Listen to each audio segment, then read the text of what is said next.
ஏசாயா தீர்க்கதரிசியின் புஸ்தகம் 54வது அதிகாரம் 3வது வசனம். நீ வலதுபுறத்திலும் இடதுபுறத்திலும் இடம் கொண்டு பெருகுவாய். உன் சந்ததியார் ஜாதிகளை சுதந்தரித்து கொண்டு பாழாய் கிடந்த பட்டணங்களை குடியேற்றுவிப்பார்கள். அல்லேலூயா. பிரியமான தேவ பிள்ளைகளை, இதெல்லாம் ஆண்டவர் சொல்லியிருக்கிறார். நீ வலதுபுறத்திலும் இடதுபுறத்திலும் இடம் கொண்டு பெருகுவாய். இந்த மாதம் ஒரு பெருக்கத்தின் ஆசீர்வாதத்தை கர்த்தர் நமக்கு தந்து ஆசீர்வதிக்க வல்லவராய் இருக்கிறார். அல்லேலூயா. எத்தனை பேர் நாம் விசுவாசிக்கிறோம்? ஆண்டவரே, இந்த மாதத்திலே ஒரு பெருக்கத்தின் ஆசீர்வாதத்தை நான் உம்மிடத்திலிருந்து எதிர்பார்க்கிறேன் என்று இந்த புதிய மாதத்திலே ஆண்டவர் சமூகத்தில் எதிர்பார்ப்போம். கர்த்தர் ஒரு புதிய நன்மையான ஆசீர்வாதங்களை உங்களுக்கு பெருக பண்ண இன்றைக்கு வல்லவராக இருக்கிறார். ஆமென் சொல்லுவோமா? அல்லேலூயா. நீ வலதுபுறத்திலும் இடதுபுறத்திலும் இடம் கொண்டு பெருகுகிற ஒரு பெருக்கத்தை கொடுக்கிற கர்த்தர், விசாலமாக்கி பெருக பண்ணுகிற கர்த்தர், விரிவாக்கி பெருக பண்ணுகிற கர்த்தர். தேவனுடைய பிள்ளைகளே, ஒரு வாழ்க்கையில் கர்த்தர் அப்படிப்பட்ட ஆசீர்வாதத்தின் பெருக்கத்தை தர வல்லவராக இருக்கிறார். குறுக பண்ணி பெருகுவதால் விரிவாக்கி விசாலமாக்கி, அல்லேலூயா, கர்த்தர் உங்களை பெருக பண்ணி திருப்தியாக்குகிற சந்தோஷப்படுத்துகிற தேவன். இந்த நாளும் தேவனுடைய பிள்ளைகளே, கர்த்தர் நம்ம எப்படி பெருக பண்ணுகிறார்? எபிரேயருக்கு எழுதின நிருபம் 6வது அதிகாரம், முதலாவதாக எபிரேயர் 6வது அதிகாரம் 14வது வசனம். நிச்சயமாக நான் உன்னை ஆசீர்வதிக்கவே ஆசீர்வதித்து உன்னை பெருக பண்ணுவேன் என்றார். ஒன்று கவனிக்கீங்களா? ஆசீர்வதித்து பெருக பண்ணுவார். கர்த்தருடைய ஆசீர்வாதம் உங்களை பெருக பண்ணும். பிரியமான தேவனுடைய பிள்ளைகளே, கர்த்தர் எப்படி ஒரு பெருக்கத்தை கர்த்தர் கொடுக்கிறார்? கர்த்தருடைய ஆசீர்வாதம். ஆண்டவரே, உம்முடைய ஆசீர்வாதத்தை எனக்கு தாரும். இந்த மாதத்துல கர்த்தர் ஒரு ஆசீர்வாதத்தை இந்த மாதத்துல உங்களுக்கு செய்வார். ஆண்டவர் ஆபிரகாமை ஆசீர்வதித்தார். ஆதியாகமம் 17:4, நான் உன்னோட பண்ணுகிறேன் உடன்படிக்கை என்னவென்றால், நீ திரளான ஜாதிகளுக்கு தகப்பனாவாய். இனி உன் பேர் ஆபிராம் என்னப்படாமல் நான் உன்னை திரளான ஜாதிகளுக்கு தகப்பனாக ஏற்படுத்தினபடியால் உன் பேர் ஆபிரகாம் என்னப்படும். உன்னை மிகவும் அதிகமாய் பழுக பண்ணி உன்னிலே ஜாதிகளை உண்டாக்குவேன், உன்னிடத்திலிருந்து ராஜாக்கள் தோன்றுவார்கள். தேவனுடைய பிள்ளைகளே, ஆண்டவர் அவனை ஆசீர்வதிக்கிறார். ஆண்டவர் ஆபிரகாமை பார்த்து சொல்கிறார், நான் உன்னை ஆசீர்வதித்து உன்னை பெருக பண்ணுவேன். உற்சாகமா சொல்லும் அல்லேலூயா. இந்த கால வேளையிலும் ஆண்டவரே, நீர் எங்களை ஆசீர்வதியும். ஆண்டவர் இன்னும் ஆபிரகாமுக்கு சொன்ன வார்த்தையை பார்ப்போம்.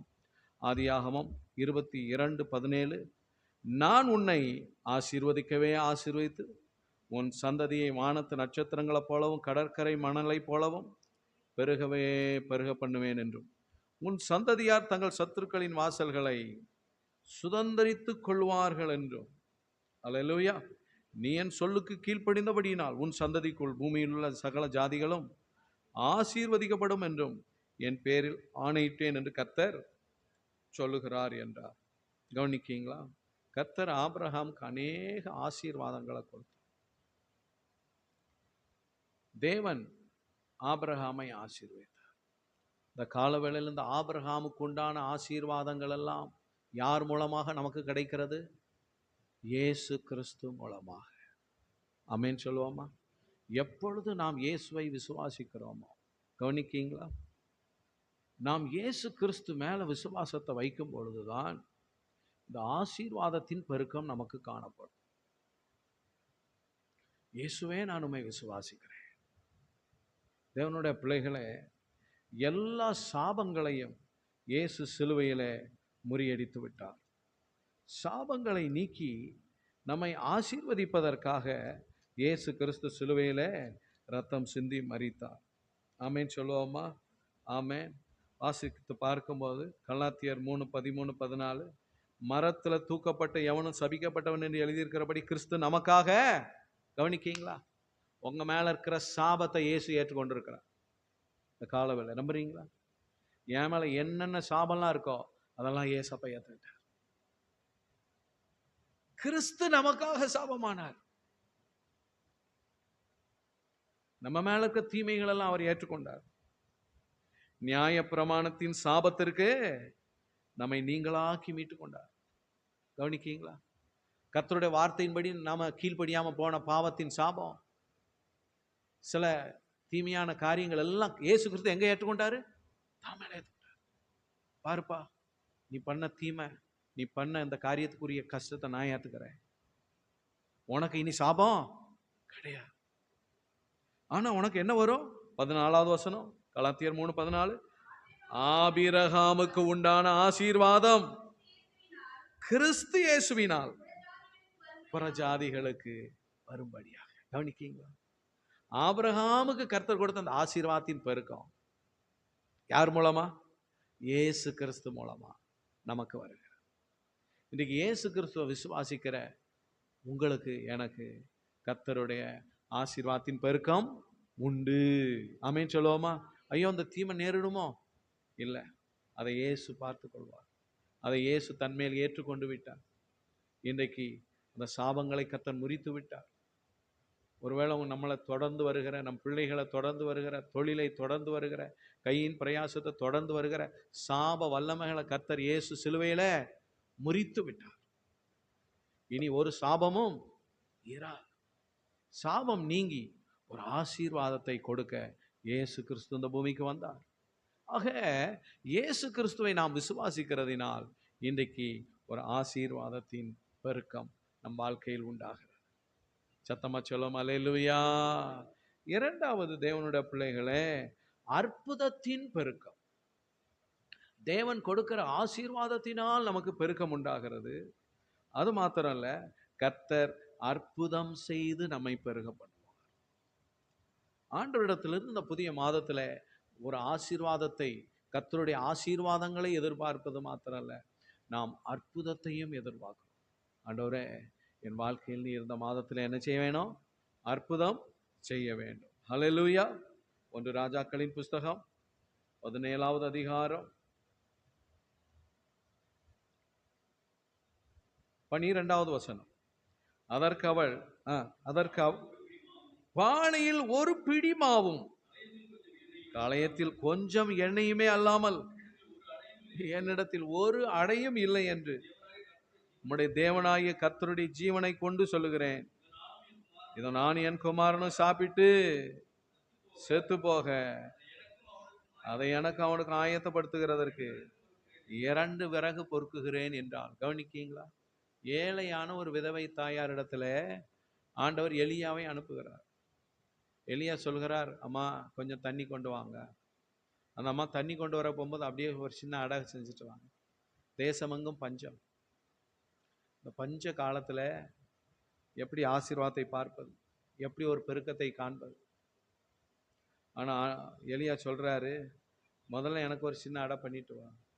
அந்த அம்மா சொல்றாங்க, ஒரு பிடி மாவு, ஒரு படி மாவு இல்லை, கைப்பிடி அளவு, ஒரு பிடி, ஒரு படினா கூட பரவாயில்ல, ஒரு பிடி மாவு இருக்கு, கொஞ்சம் எண்ணெய் இருக்கு, நானும் என் பிள்ளையும் கொஞ்சம் ஏதாவது செஞ்சு சாப்பிட்டு இவ்வளோதான் இருக்கு, வேற இல்லை, செத்து போலான்னு தான் இருக்கோம்.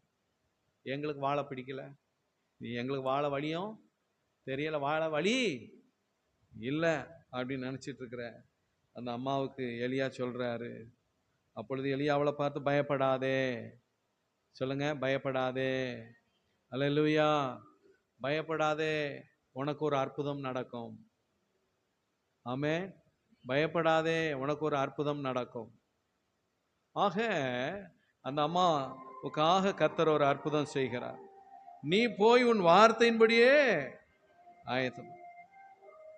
ஆனாலும் முதலில் அதில் எனக்கு ஒரு சிறிய அடைய பண்ணி என்னிடத்தில், பின்பு உனக்கு உன் குமாரருக்கும் கர்த்தர் தேசத்தில் மழையை கட்டளையிடும் நாள் மட்டும் பானையின் மா செலவழிந்து போவதில்லை. ஐயோ, இவ்வளோ காரியம் இருக்க, பெரிய காரியம் என்ன செய்யறது, இவ்வளவுதானே இருக்கு. ஆண்டவர் சொல்ற, நான் உனக்கு அற்புதம் செய்வேன், உன்னை நான் ஆசீர்வதிப்பேன், நான் உன்னை திருப்திப்படுத்துவேன், ஒண்ணுமே செலவழியாது. அல்லேலூயா சொல்லுவோமா? அதான் என்னது சொல்லுங்க, அற்புதம். மாவு செலவழிந்து போவதும் இல்லை, கலசத்தில் எண்ணெய் குறைந்து போவதும் இல்லை. ஏனென்றால் என் தேவன் தம்முடைய ஐஸ்வர்யத்தின்படி உங்கள் குறைவையெல்லாம் கிறிஸ்து இயேசுவுக்குள் மகிமையினாலே நிறைவாக்குவார். சத்தமா சொல்லுவோம் அல்லேலூயா. பிலிப்பியர் 4:19, என் தேவன் தம்முடைய ஐஸ்வர்யத்தின்படி, according to his riches in his glory, நம்முடைய மகிமையான ஐஸ்வர்யத்தின்படி உங்கள் குறைவை எல்லாம். ஆமென் சொல்லுவோம் அல்லேலூயா. அல்லேலூயா. இந்த கால வேளையில நாம் அந்த மாசத்தை ஆரம்பிக்கும் போது குறையோட கூட இருக்கலாம், ஆனா முடியும் போது சம்பூர்ண ஆசீர்வாதமா. சத்தமா சொல்லுவோம் அல்லேலூயா. நிறைவாக்குவார். தேவனுடைய பிள்ளைகளை ஆண்டு சொல்றாரு, உங்கள் அல்லேலூயா குறையை எல்லாம் கிறிஸ்து இயேசுவுக்குள் மகிமையிலே நிறைவாக்குவார். சத்தமா சொல்லுவோம் அல்லேலூயா. குறையை நிறைவாக்குகிற அற்புதம், ஒரு பெருக்கம் இந்த மாதத்தில் கர்த்தர் உங்களுக்கு தர வல்லவராக இருக்கிறார். ஆக அந்த அம்மா என்ன செஞ்சாங்க பாருங்க, 15வது வசனம், அவள் போய் எலியாவின் சொற்படி செய்தாள், அவளும் இவனும். அந்த அம்மா என்ன சொன்னாங்க, நானும் என் பிள்ளை பையனும் தான் சொன்னாங்க. இப்போ வீட்டாரெல்லாம் கூட்டு வந்துட்டாங்க, குடும்பத்தையே கூட்டு வந்துட்டாங்க பாருங்க. குடும்பத்துக்கே போஜனம் கொடுக்காங்க, எல்லாரும் சாப்பிட்டாங்க. எது வரைக்கும்? பஞ்சகாலம் முடிகிற வரைக்கும் அவங்க வீட்டில் நல்ல சாப்பாடு. என்ன காரணம் சொல்லுங்க? அற்புதம். இயேசு இன்றைக்கும் அற்புதம் செய்கிறார். எல்லாரும் சொல்லுங்க, இயேசு இன்றைக்கும் அற்புதம் செய்கிறார். கானாவூர் கல்யாண வீட்டில் யோவான் 2ஆம் அதிகாரம் 11வது வசனம், இவ்விதமா இயேசு இந்த முதலாம் அற்புதத்தை கலிலேயாவில் உள்ள கானாவூரிலே செய்து தம்முடைய மகிமையை வெளிப்படுத்தினார். அல்லேலூயா. ஒரு அற்புதம் உங்களுக்கு செய்வார். கல்யாண வீட்டிலே ஒரு அற்புதம் செய்தார். கானாவூர் கல்யாண வீட்டிலே ஒரு அற்புதம் செய்தார். அங்கு தண்ணீரை திராட்சரசமாக மாற்றி அற்புதம் செய்தார். அந்த விதவையின் வீட்டிலே கொஞ்சம் மாவை ஆசீர்வதித்து அல்லேலூயா அற்புதமாக பெருக பண்ணி திருப்திப்படுத்தினார். தேவனுடைய பிள்ளைகளே, அந்த யோவான் 2:10 வாசிக்கிறோம், எந்த மனுஷனும் முன்பு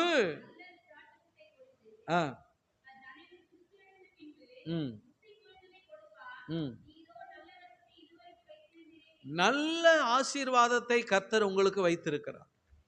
அற்புதம் நடக்கும்போது என்ன நடக்கும் சொல்லுங்க? நல்லது கிடைக்கும். ஆமென் சொல்லுவோமா? இதுவரை இருந்ததை விட ரொம்ப சிறப்பானதை கர்த்தர் கொடுக்கிறார்.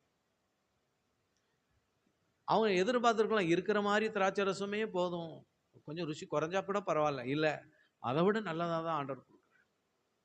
அதான் என்னது சொல்லுங்க? அற்புதம். அல்லேலூயா. கர்த்தர் அற்புதம் செஞ்சார்னா சிறப்பானதை தான் கொடுப்பார். நீங்க நினைக்கிறத விட நல்லாதான் கொடுப்பார். நீங்க நினைக்கிறத விட பெருசாதான் செய்வார். விசுவாசிக்கிறவங்க சத்தமா சொல்லுங்க அல்லேலூயா. கர்த்தர் உங்களை பெருக பண்ணுவார். எதன் மூலம் சொல்லுங்க? ஆசீர்வாதத்தினால். 2வது என்ன சொல்லுங்க? அற்புதத்தினால். ஆண்டவரே, இந்த மாதம் நீங்க எனக்கு ஒரு அற்புதம் செய்ய போகிறதுக்காக உமக்கு ஸ்தோத்திரம். அல்லேலூயா. 3வது ஆவியினால், பரிசுத்த ஆவியினால் ஆண்டவர் இந்த மாசத்துல உங்களை நம்மை பெருக பண்ணுவார். சத்தமா சொல்லும் அல்லேலூயா.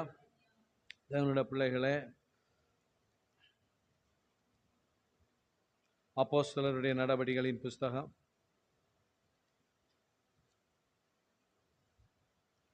9ஆம் அதிகாரம் 31வது வசனத்தில் வாசிக்கிறோம். அப்பொழுது யூதேயா, கலிலேயா, சமாரியா நாடுகளில் எங்கும் சபைகள் சமாதானம் பெற்று பக்தி விருத்தி அடைந்து கர்த்தருக்கு பயப்படுகிற பயத்தோடு பரிசுத்த ஆவியின் ஆறுதலோடு நடந்து பெருகின. கவனிக்கீங்களா? பரிசுத்த ஆவியானவர் சபைக்காக செயல்பட்டார். சபைக்கு எதிராக சத்துரு போராடி கொண்டிருந்தான். ஆனால் பரிசுத்த ஆவியானவர் சபையை வல்லமையினால் மகிமையினால் நிரப்பி அபிஷேகத்தினால் நிரப்பி சபையை பெருக பண்ணினார். ஏன்னா அப்போஸ்தலர் 8:1 வாசிக்கிறோம், தேவ பிள்ளைகளை சபை சிதறப்பட்டு போராட்டத்துக்குள் போய் கொண்டிருந்தது. ஆனால் கீழே வாசித்தீங்கன்னா பிலிப்பு மூலமாக அற்புதங்கள், அதை அடையாளங்கள், அதிசயங்களை கர்த்தர் செய்தார், சபையை பெருக பண்ணினார். ஆமென் சொல்லுவோமா? அப்போஸ்தலர் 9, சவுல் தான் அந்த சபையை பாழாக்கி கொண்டிருந்தான். சபையை பாழாக்கின சவுலை கர்த்தர் சந்தித்து விட்டார். ஆமென் சொல்லுவோமா? சபைகளில் பரிசுத்த ஆவியானவர் கிரியை செய்ய ஆரம்பித்தார். இந்த புதிய மாதத்தில் எதிர்பார்ப்போம், சபையின் நடுவில் கர்த்தர் செயல்படுவார். சபைக்கு விரோதமாக எந்த விதத்தில் சத்துரு கிரியை செய்தாலும் அந்த கிரியைகளை கர்த்தர் நிர்மூலம் பண்ணி போடுவார். ஆமென் சொல்லுவோமா? சபை நம்மளை கர்த்தர் ஜெபிக்க வைப்பார். இந்த புதிய மாதத்தில் பரிசுத்த ஆவியானவர் சபையில் கிரியை செய்வார். சபையில் கிரியை செய்து சபையை பரிசுத்தப்படுத்துவார். சபைக்கு விரோதமான போராட்டங்களை கர்த்தர் நீக்குவார். சபையில் தன் ஆவியை ஊற்றுவார், ஜெப ஆவியை ஊற்றுவார், அபிஷேகத்தை ஊற்றுவார். ஆக சபை பெருகும். விசுவாசிக்கிறவங்க ஆமென் சொல்லுவோமா? வேதத்தில் வாசித்து பார்த்தீங்கன்னா அப்போஸ்தலர் 12:24 வேத வசனம் தேவ வசனம் வளர்ந்து பெருகிற்று. தேவ வசனம் எப்போ சொல்லுங்க? சபைக்கு விரோதமாக ஏரோது எழும்பி நின்றார். ஆனால் சபை என்ன செய்ய ஆரம்பித்து விட்டது? ஜெபிக்க ஆரம்பித்து விட்டது. அல்லேலூயா சொல்லுவோமா? ஆமாம். அப்போஸ்தலர் 12:12 அங்கே அநேகர் கூடி ஜெபம் பண்ணி கொண்டிருந்தார்கள். அங்கே அநேகர் கூடி ஜெபம் பண்ணி கொண்டிருந்தார். இதுக்கு காரணம் என்ன சொல்லுங்க? பரிசுத்த ஆவியானவர். ஆமென் சொல்லுவோமா? ஆவியானவர். ஆமென் சொல்லுவோமா? ஆவியானவர் மூலமாக சபை என்ன செய்கிறது? பெருகுகிறது. நம் வாழ்க்கையில், நம் குடும்பங்களில் சத்துருவின் போராட்டம் நம்மளை சுற்றி வரலாம். சபைக்கு எதிராக வரலாம், ஒரு குடும்பங்களுக்கு எதிராக வரலாம். ஆனால் ஆவியானவருடைய வல்லமை எதிரான சத்துருவின் கிரியைகளை நிர்மூலம் பண்ணி ஏரோதுவின் வல்லமைகளை முறித்து, அல்லேலூயா, எதிரான சத்துருவின் கட்டுகளை முறியடித்து கர்த்தர் பெருக்கத்தை கொடுப்பார். எதனால் சொல்லுங்க? பரிசுத்த ஆவியின் வல்லமையினால். ஆமென் சொல்லுங்க. இந்த மாதம் விசுவாசிக்கீங்களா? நீங்கள் வலதுபுறத்திலும் இடதுபுறத்திலும் இடம் கொண்டு பெருக கர்த்தர் ஒன்று என்ன செய்வார் சொல்லுங்க? ஆசீர்வதிப்பார். 2 என்ன செய்வார்? அற்புதம் செய்வார். 3 என்ன செய்வார்? ஆவியினால் நிரப்புவார். ஆமென் சொல்லுவோமா? ஆசீர்வதிப்பார். ஒரு அற்புதம் இந்த மாதம் செய்வார். ஆமென். கானா ஒரு கல்யாண வீட்டில் ஒரு அற்புதம் செய்யலையா இயேசு? அல்லேலூயா. இயேசு அற்புதம் செய்வார். ஆவியானவர் நம்மை நிரப்புவார். இயேசு பரிசுத்த ஆவியை நம்மேல் ஊற்றுவார். அல்லேலூயா. இயேசுவே பரிசுத்த ஆவியானவரை என்மேல் அனுப்பும் என்று இந்த மாதம் நாம் ஜெபிப்போம். ஆவியானவர் ஏரோதின் கிரியைகளை அழிப்பார், நமக்கு அற்புதம் செய்வார். வேத வசனம் தேவ வசனம் வளர்ந்து பெருகிவிட்டது. சபை வளர்ந்து பெருகுகிறது. இந்த காலவெளியில் ஆண்டவர் சொல்லியிருக்கிறார், நீங்கள் வலதுபுறத்திலும் இடதுபுறத்திலும் இடம் கொண்டு பெருக பண்ணுவேன். எல்லாம் எழுந்து நிற்போமா?